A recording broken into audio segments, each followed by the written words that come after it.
Welcome, I am Coach Chris with Team Criticalbench here in the Criticalbench compound. That's our name for our gym here, and we love it here. It's like a second home. Anyway, aside from that, you've tuned in to find out about bicep workouts for bodybuilding. And what distinguishes that from just typical bicep workouts? Well, it's all comes down to your goals, right? If your goal is to be a bodybuilder, whether that's a competitive bodybuilder or just somebody that wants to look or appear as if they're a bodybuilder that maybe doesn't actually compete. There's a lot of people like that. They're going for a particular look. They're going for size. They're going for strength. They want the wow factor when they walk in a room, but they have no intention of getting up on stage and getting judged and trying to win trophies and stuff like that. But how do you get there? How do you put together a bicep workout that's worthy of a bodybuilder? And the way to do that is actually just to have a complete approach to training your biceps. We're not going to get in, I won't even get into triceps and everything else, which is actually 2/3 of your arm, right? So it's extremely important. If you want an impressive arm, you got to hit the triceps with an array of exercises, but we're going to focus on bicep training. And I'm going to break it down in a couple of ways, okay? Number one, your approach has to be, you have to take into consideration the extreme range of motion of the muscle, okay? The bicep muscle doesn't just perform here, which is where a lot of people working their biceps spend their time. They spend their time standing doing barbell curls. They stand or sit doing dumbbell curls. They stand, maybe sit, doing some type of cable curl variation. But it's always in this upright vertical position, okay? So there's probably some or no supination or pronation of the hand or the wrist. And what you're doing is you're not hitting the muscle at its extremes. You're only hitting it in the middle. Okay? So if I turn to the side and you see me like standing upright, my bicep, the end of the range of motion is here. Okay? So my arm goes behind me about as far as I can comfortably put it, with my palm pronated extremely. So pronation is just turning the palm down, twisting it pretty much as far as it can go. And then the other end of that range of motion is way up here. Okay? Way up here. So now what I've done is I've supinated as much, I've turned my palm up as far as I can go, like I'm trying to turn my pinky this way. And I've brought my arm all the way up here. Now remember, the bicep muscle attaches way up in the shoulder, okay? So to get shoulder movement involved is necessary to properly target the bicep through its extreme range of motion.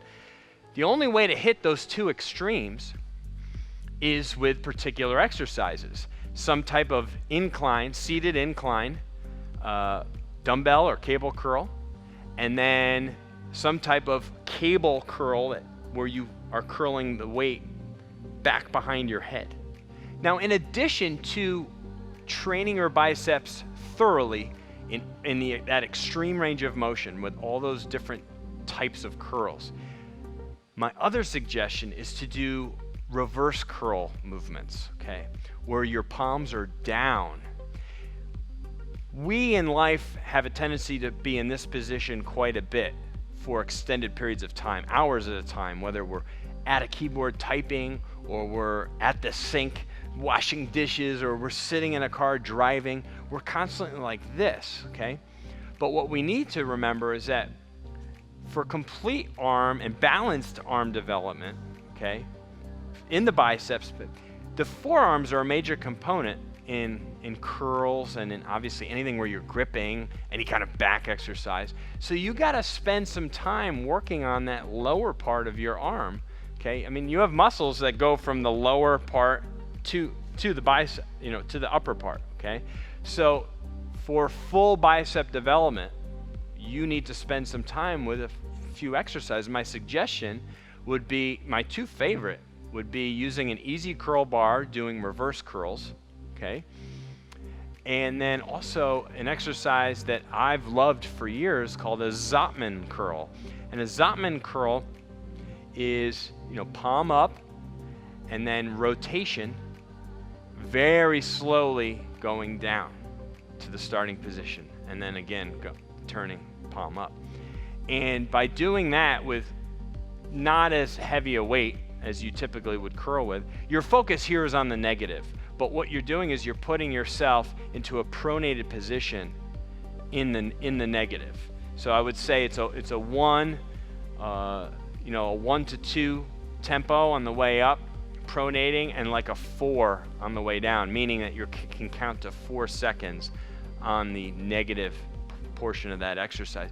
That's going to stimulate and wake those muscles up, work the extenders, and work those muscles big time in the forearms, those gripping muscles, and going to fully help you develop the biceps, and also help with, a lot of people, they train their biceps so much for so many, times per week, or so many exercises, so frequency and volume overload, and they become lopsided or unbalanced in their arm, and then they end up with stuff like tennis elbow and all these other things. They end up with inflamed soft tissue.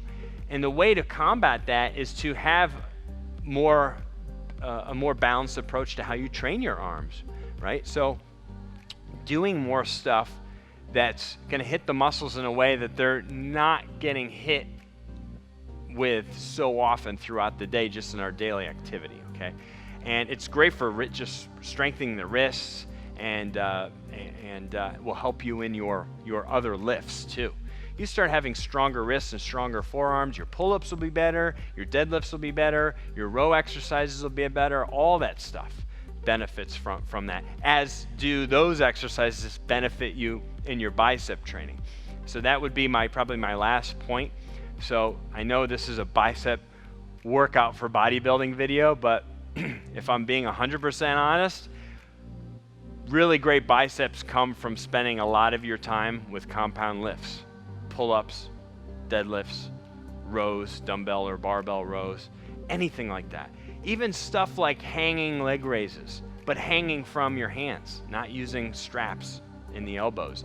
Anything where you're time under tension gripping, that's amazing for your bicep development, and will go a long way to helping you increase strength and size in your arms. And then you don't have to spend all the hours on your bicep training. I mean, I've talked to a lot of bodybuilders over the years. I mean, making videos with them and just talking with them off camera.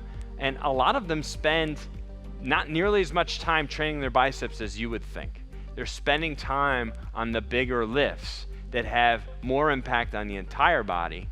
And then they can spend probably inside of a week, they might spend an hour just training biceps. I mean, I'm being perfectly honest here. And I've talked to some guys with 20-plus-inch arms, and that's the case. I'm not getting into are they natural or are they whatever.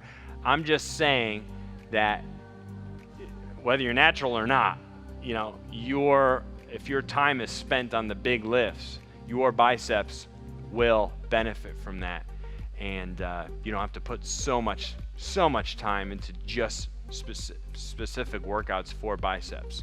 So I hope you found some of this information helpful and useful and applicable, whether you're going to be a bodybuilder or just the casual lifter who's going for big arms. Hopefully you've learned a little something to help you get further along getting those arms bigger. So I have something else for you. Speaking of big arms, it's a free gift. It's a free PDF all about Arnold Schwarzenegger. It's some of the best arms in the business. Amazing arms. And he didn't spend awful lot of time doing his arm curls either. He was focused on big lifts. So this free report, you can grab it two ways. You can grab it below this video if you hit that arrow, that top link. It's a free PDF. It's criticalbench.com/Arnold. Click that, put your email in. That report is yours. It's like 50 pages. Or even easier, just click this box right here and enter your email, and you can download that free report. I know you'll love it. Also, be sure to subscribe to our YouTube channel and check out this other awesome bicep workout video I have for you. Thanks for watching, and we'll see you again next time.